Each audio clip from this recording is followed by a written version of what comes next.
An airlock from Space Shuttle STS-132 gets installed on the ISS. SpaceX nails another launch. We look back on 2 years of Starship. SpaceX Crew-6 relocates Dragon. And to finish it all off, Rocket Lab rockets like a hurricane. My name is Marvin Marshall and welcome to the Space Report News. It's been a busy week since our last episode with no shortage of exciting events to go over.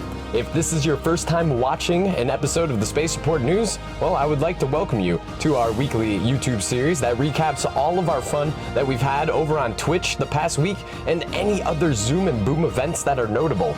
We started off this week aboard the ISS with a Russian EVA and some special hardware.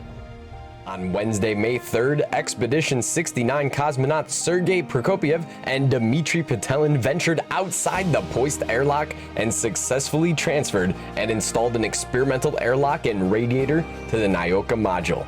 Something really cool to note about the airlock and radiator is that they were both launched on the Space Shuttle Atlantis STS-132 mission. Bring it even more full circle, the commander of SpaceX's Crew-6 mission currently aboard the ISS, Stephen Bowen, was a mission specialist on Space Shuttle Atlantis' STS-132 mission and originally installed the airlock and radiator on Nyoka during a spacewalk of his own. If you haven't seen our rapid-fire Q&A interview with Crew-6 Commander Stephen Bowen, please go back and check that video out next. It's easily one of my favorite astronaut interviews that I've done so far. Now, heading back down to Earth, early in the morning on Thursday, May the 4th be with you, SpaceX was at it again. Lifting off at 3:31 a.m. Eastern Time from Space Launch Complex 40 or Slick 40 at the Cape, a Falcon 9 Block 5 booster 1069-7 flew for its 7th time. The booster was on a 47-day turnaround, which seems to be right around the average right now for how long it's taking SpaceX to refurbish these rockets for launch again. We passed through all the important milestones, including Max Q, the highest load of G-force on the rocket, stage separation, where the first stage and second stage separated, and the Merlin vacuum optimized engine ignited, and entry burn when 3 out of the 9 engines reignite to help slow the rocket down for atmospheric re-entry. Look at that speed, just slamming on the brakes there. I noticed during the stream that there was actually a light off in the distance on the left side there, which actually happened to be the drone ship, a short fall of gravitas waiting for our arrival. A single Merlin engine reignited and brought us down to the deck softly for an almost bullseye landing. This was SpaceX's 115th landing in a row. There's just no stopping them at this point. It wasn't an overnight success either. They have been working for years to perfect their craft. The past 2 years, though, specifically have been some of the most innovative years for SpaceX.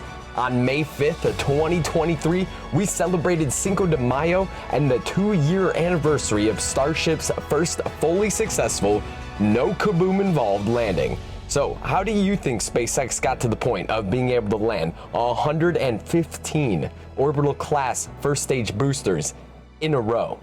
May 5th, 2023 marked the 2-year anniversary of Starship SN-15's first successful landing down at Starbase, well before the keyboard engineers and legacy media outlets cared to directly attack Elon because he threatened their norm. What this small group of haters does not realize is that we've been blowing up Starships and Falcons for years now, and it's the best way to learn. That's why they are so good. If you aren't blowing up, well, you aren't testing hard enough. When you test something and it fails, you go back, you fix what failed, and you test it again. You don't pretend that it's perfect. Learning lesson after learning lesson after learning lesson. Dating all the way back to December 9th, 2020, Starship SN-8 was the first to attempt the belly flop maneuver and fly all the way back to the landing pad. Despite not making it, the data that was acquired was priceless and allowed SpaceX to give it another attempt with refined procedures. Where were all the hate articles then? Just a couple months later, on February 2nd, 2021, Starship SN-9 completed a high-altitude, 10-kilometer, 6.2-mile hop. It got a lot closer this time, and the data also acquired on this flight proved to be extremely valuable for the next attempt. Still, don't see those hate articles.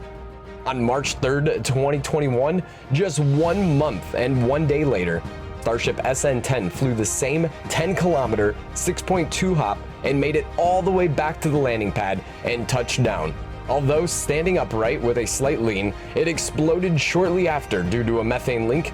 Again, still no hate articles. Right as we all thought it was going to happen on March 30th, 2021, not even 1 month later, SpaceX rolled SN-11 out to the pad and launched it on a very foggy day down at Starbase. The views were limited on the way back down, and unfortunately it exploded, raining Starship parts all over the pad and surrounding swampland. One thing they learned though on that flight is that the flight termination system works very well. I'm still looking for those hate articles. Cleaning up just took about 1 month, and on Friday, May 5th, 2021, Starship SN-15 stepped up to the pad and successfully completed a high-altitude 10-kilometer, 6.2-mile launch and landing. The successful landing of SN-15 demonstrated that SpaceX had made significant progress in addressing issues and improving the design and performance of Starship. A major milestone after 4 rapid unscheduled disassemblies, which again gave SpaceX a wealth of data. Fast forward 2 years and Elon now owns Twitter and directly threatens the mainstream media's freedom to continue to lie through their teeth, and voila, Starship's first ever fully integrated test flight on April 20th, 2023 with a booster that has also never flown before was a complete waste of time and money. Hate articles have flooded the interwebs and TV.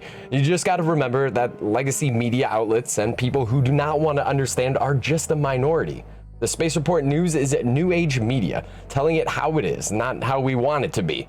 I can't wait to watch the next 2 years of Starship being stress tested and envelopes being expanded. Now, let's head back up to the space station for some more SpaceX news.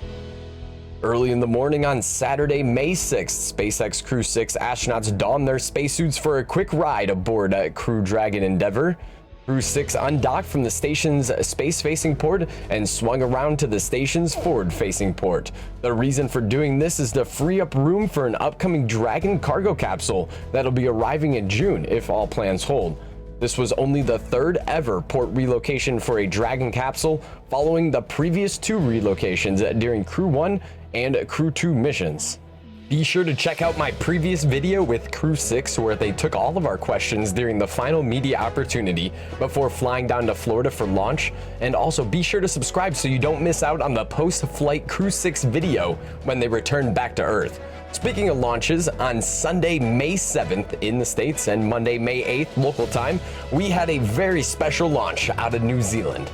The Mahia Peninsula and Electron were looking absolutely gorgeous for a Monday afternoon NASA TROPICS launch down in New Zealand. Aboard the Rocket Lab Electron rocket was a set of very important hurricane tracking satellites named TROPICS. We talked about the importance of these missions in detail in our last video.